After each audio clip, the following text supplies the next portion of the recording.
मेरी जान तू है दिल से वापस हमी अस्तो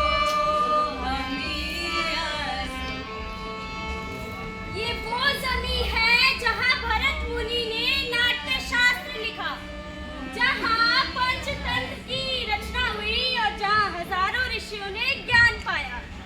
इस जमीन ने कई शासक देखे, कई बदलाव देखे, कुछ ऐसे बदलाव जिसके लिए शायद ये जमीन कभी तैयारी नहीं थी। धारा 370 हटने के बाद इस जमीन में कुछ और बदलाव आए। लोगों का सड़कों पर बेखौफ चलना, रोजगार के नए वादे, शिक्षा का नया ढांचा और लाल चौक की वही पुरानी रौनक। जन्नत है ज़मीन पे कहाँ, हमी अस्तो।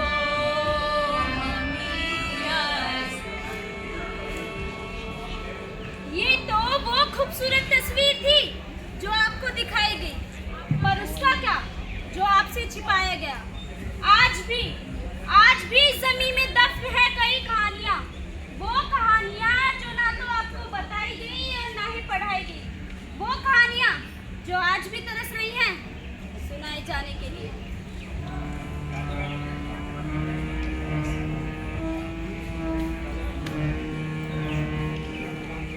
अर्जुना उवाच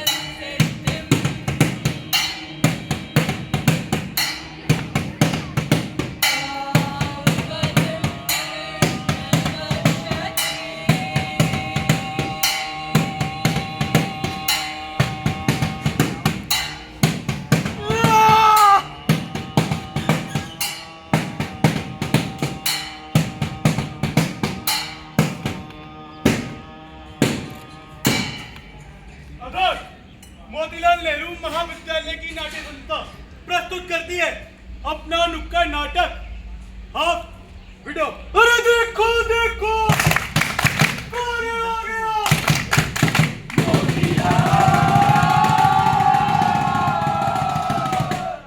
मोतीलाल आ गया, वो नाटक कसा गया, ओए मोतीलाल आ गया, वो नाटक कसा गया। कुर्ता चुन्नी लाल लाल अपने पास बस के बिना अगले 10 मिनट में कर देंगे हम दूसरा। सबसे पहले नाटक आए आगे और भी आएंगे, पर हम ये वादा करते हैं कि दिल जीत के जाएंगे, हाँ दिल जीत के जाएंगे, दिल जीत के जाएंगे, हाँ दिल जीत के जाएंगे।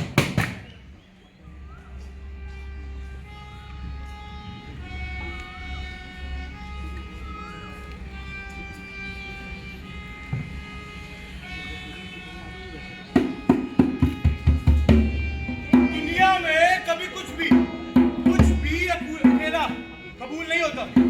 अधूरी कहानियां हो या अधूरी मोहब्बतें, अधूरी ख्वाहिशें हो या अधूरा ज्ञान। अब इस किताब को देख लो, बाहर से दिखने में पूरी और ज्ञान से भरी हुई, पर क्या होगा इस किताब के कुछ पन्ने हट जाए, पर क्या होगा इस किताब के कुछ पन्ने फट जाए, तब इस किताब के महंगी होने के बावजूद इस किताब की कहानी का मतलब अधूरा रह जाएगा, और ये अधूरी किताब इस पूरी दुनिया में कबूल नहीं होगी।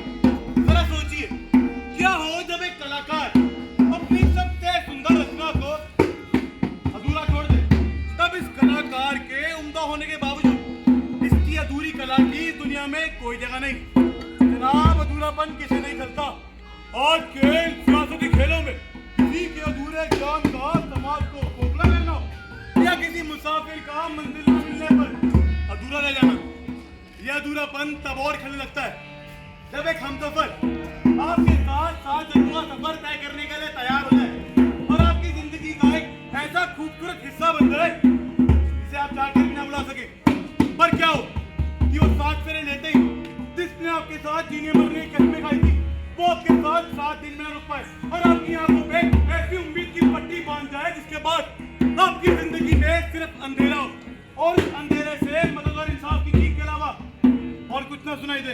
एक गलती या फिर कह लो स्टैंडर्ड ऑफ प्रोसीजर ऐसा गाँव दे जाते हैं जिससे वरना इतना मुश्किल हो जाए कि अपनी जिंदगी का हर पल हर दम बस उस आस पे निकाल देना कि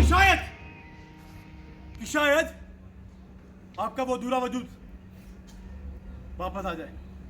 डॉक्टर साहब, आज इस स्टेट पर हाथ वीडियो केस में मैं आपके सामने एक ऐसी औरत का पक्ष पेश करने जा रहा हूँ जिसको ये पूरा समाज हाथ वीडियो करके बुलाता है।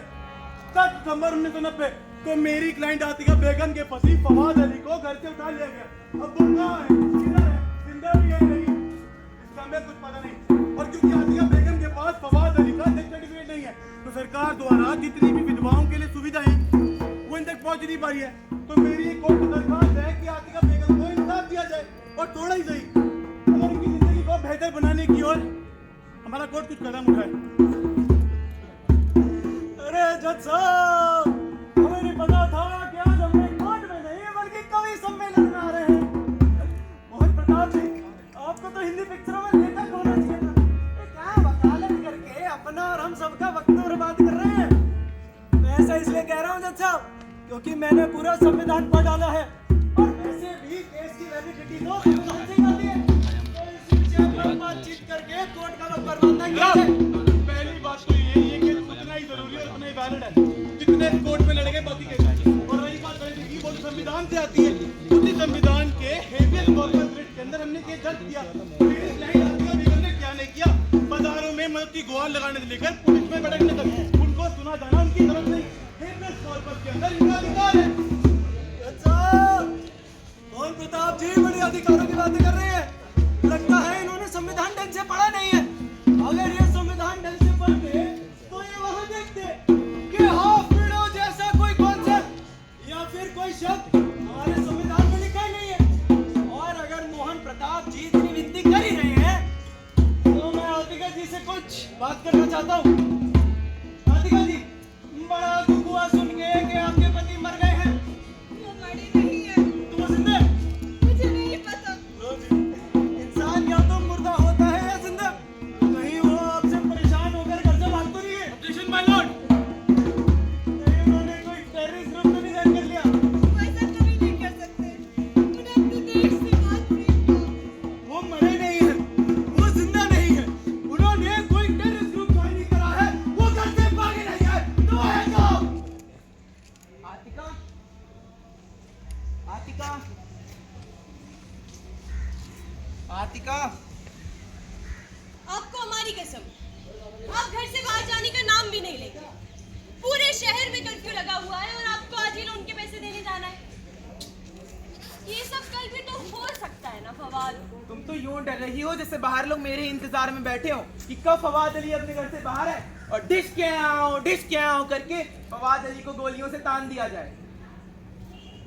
और हमारी आतिका बेगम एक विधवा। ऐसा मत कहिए, ऐसा कुछ नहीं होगा। अच्छा ठीक है, अगर जाना इतना जरूरी है तो जाइए, पर देखिए अपना ख्याल रखिएगा। हमें आपकी बहुत फिक्र होती है। तुम चिंता मत करो, मैं यूं गया और यूं आया।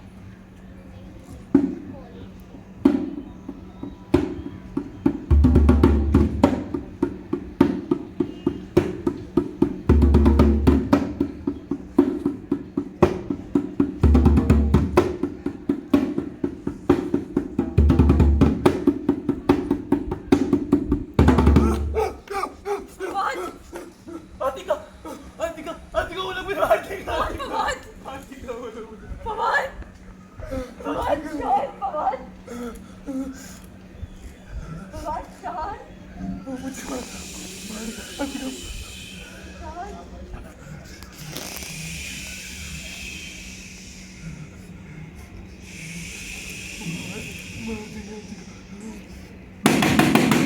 मार- आतिका, शान।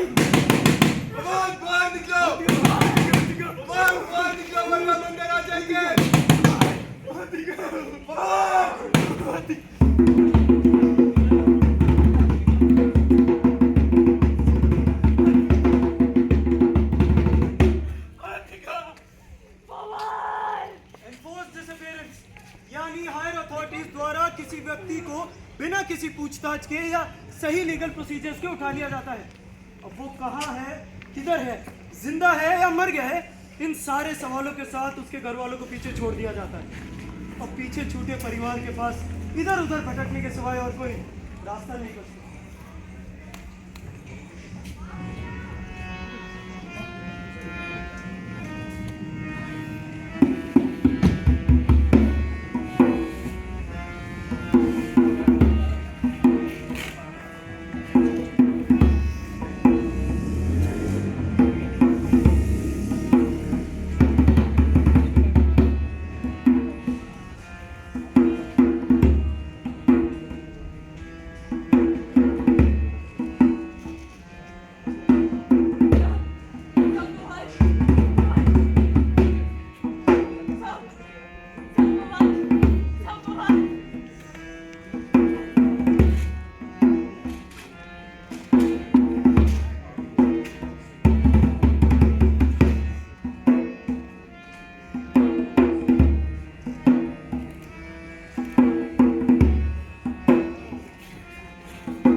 Cab number 7142.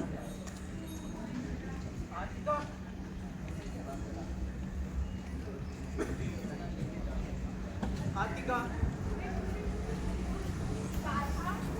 आतिका,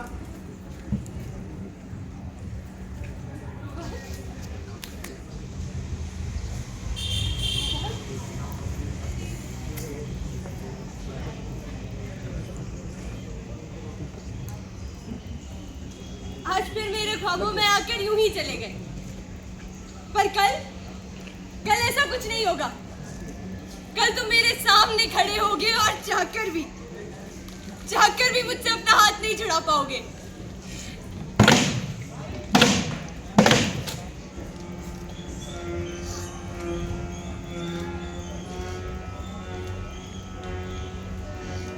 आधे घंटे में रिहा होने वाले लोगों के नाम बताए जाएंगे।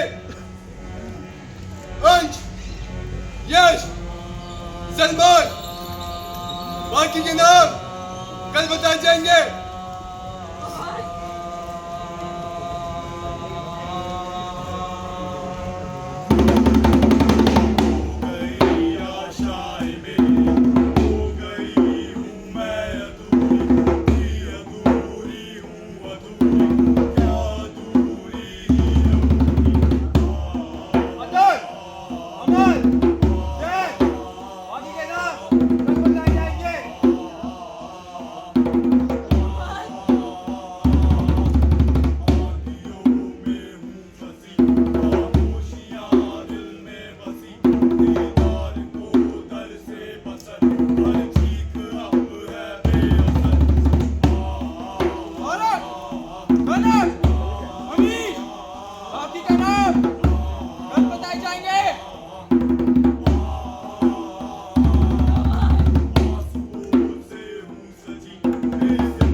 पति मरे या जिंदा साहब पता नहीं, और अभी तक उनकी बॉडी भी नहीं मिली है साहब।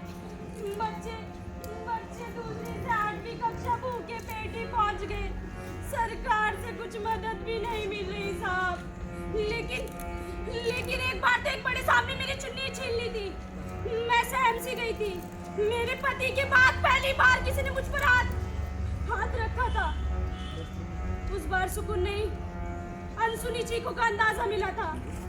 ऐसी चीखें जो गले को चीर कर रखते साहब, गले को चीर कर रखते। मैं क्या चाहती हूँ? बस एक मुलाकात, अगर वो जिंदा है तो, या फिर एक आखिरी मुलाकात अगर नहीं है तो। मैं जब पुलिस के पास जाती हूँ तो उनका ध्यान मेरे सवालों से ज्यादा मुझ पर होता है। मुझे उन्हें याद दिलाना पड़ता है कि मैं वहाँ अपने पति के बारे में पूछने आई हूँ।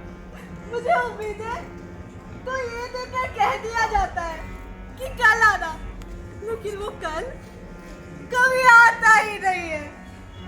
उनको गए हुए 22 साल हो चुके हैं, और अगर आज भी मैं उनसे पूछूं तो वही झूठी उम्मीदें देकर कह देंगे कि कल आना। कभी किसी अपने को पराया होते हुए देखा है आपने? मैंने देखा है। वो जो किसी के होने पर आपके अपने हुआ करते थे, उसके जाने के बाद पराये हो जाते हैं। वो जो किसी के होने पर आपकी खुशियों में शामिल हुआ करते थे, उसके जाने के बाद आपके दुख का कारण बन जाते हैं। वो जो किसी के होने पर आपको इज्जत भरी नजरों से देखा करते थे, उसके जाने के बाद आपको देखना तक पसंद नहीं करते। अरे नहीं पता कहाँ गए मेरे पति। अगर वो किसी के भाई थे, किसी के बेटे थे, किसी के पिता थे, तो मेरी भी तो पूरी दुनिया थी। ये दरवाजों की खटखटाहट, इस खटखटाहट से डरने लगी हूँ मैं। चूड़ियाँ, कंगन, बालियाँ जो एक औरत का हक होती है, सब तो गिरवी रख दिया मैंने। और क्या गिरवी रखूं? ये कर्ज के कागज मेरी नजरों से हटने का नाम नहीं लेते। हाँ, मेरे आंसू, झूठी उम्मीदें और कभी न खत्म होने वाला इंतजार बचा है। अगर वो कुछ चुका सके तो गिरवी रख लो।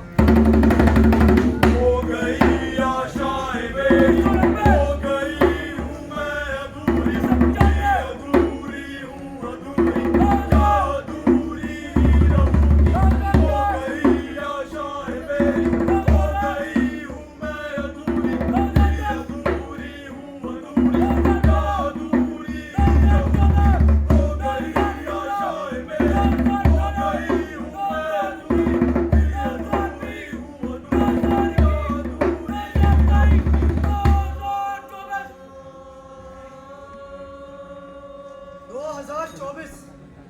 2024 हो गई है और आज भी आतिका जैसी हजारों औरतें अपने पति के बारे में बस जानना चाहती हैं।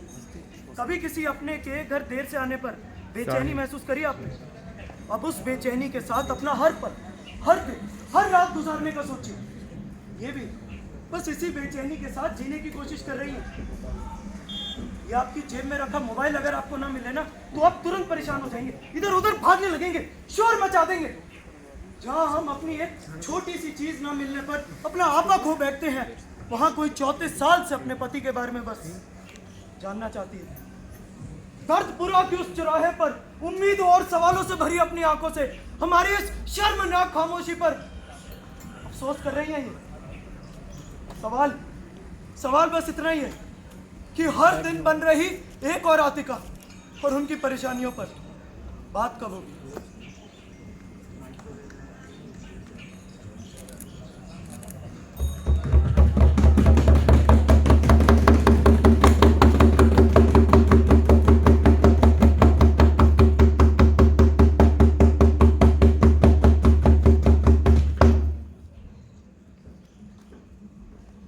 भारत में सब कुछ ठीक है। Everything is fine.